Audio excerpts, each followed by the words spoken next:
Gnomadic Gardeners is a tactical card game for 1 to 2 players. In it, you'll try to score the most bliss as you fulfill garden tasks with garden gnomes and your animal assistants. To set up, lay out the bliss scoring tracker and place player tokens on 0 for the 10s and 1s. Set out the 5 task cards and display 2 of them side by side. Then shuffle the gnome cards. Give 6 to each player, and setup is now complete. The game proceeds in rounds. During each round, you'll try to score bliss by completing tasks for the food bank.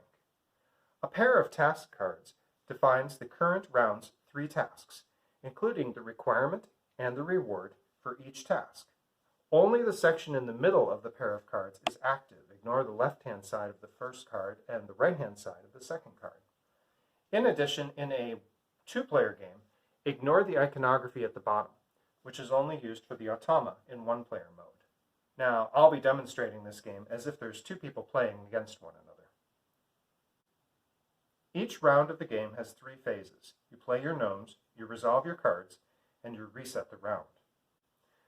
Players will simultaneously place at least one of their gnome cards face down in front of them, trying to complete some or all of the tasks. Crucially, a gnome can only work on one task. So, for example, this gnome could not simultaneously work on this task and that task, even though that gnome has both vegetable and fruit expertise. So I'm going to decide I'll assign this gnome here to work on the bottom task, and then let's assign this gnome to work on the middle task. And I don't have any gnomes with grain expertise, so I can't even go after the top task by combining gnomes. So I'm going to save these gnomes for a future round, and these are the gnomes I'm going to play. All right. So that's when I'm playing as red, and now I'm going to set down the cards for blue. I'm just going to randomly choose some cards for blue. So let's place 3 for blue. So those are what blue is going to play in this round, and these are what blue will save for some future round.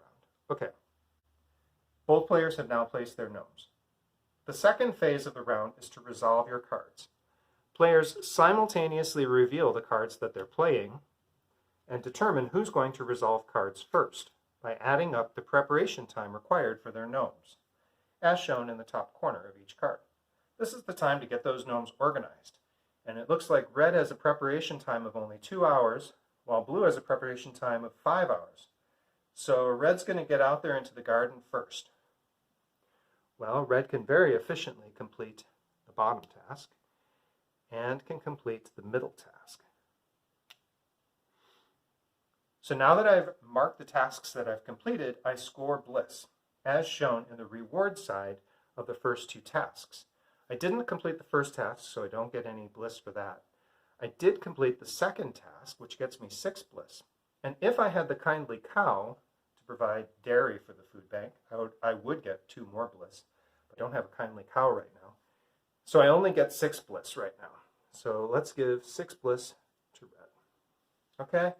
And after you've scored points from your animal assistants and completing tasks, then you check the third task, and if you fulfilled the third task, you get to have that animal assistant, which in this case is a helpful horse. So let's give a helpful horse to red. So now that helpful horse is going to help red in future rounds.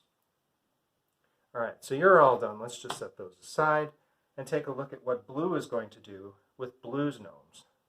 Blue has enough here to complete the first task because we have a gnome with expertise in grain, a gnome with expertise in fruit, and a gnome, actually probably we have twice the amount of expertise required anyway for the first task. So we're going to mark that one as complete.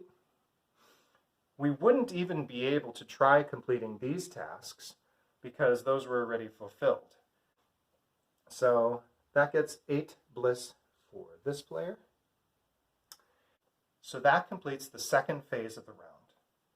The third phase of the round is to reset or end the game. If anybody has reached 77 bliss, then the player with the most bliss wins. In this case, no one is close, so we continue to the next round. And there's two things that happen.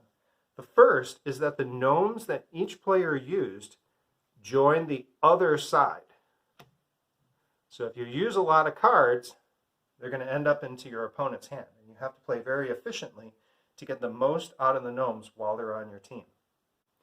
The second thing that happens is we clear this and we slide this into the discard and put out a new task card. So you'll see that actually what had been on the right edge is now going to be the requirements for the tasks in the next round. That way you know a little information and it makes it possible to plan for future rounds. I'm going to wrap up by talking a little bit more about scoring. There's two additional ways that you can score. One is with all of these wonderful animals that I'm going to talk about in detail. The watchful hen reduces the amount of time for your gnomes to prepare so that every gnome requires just 1 hour, even these that normally would take 2.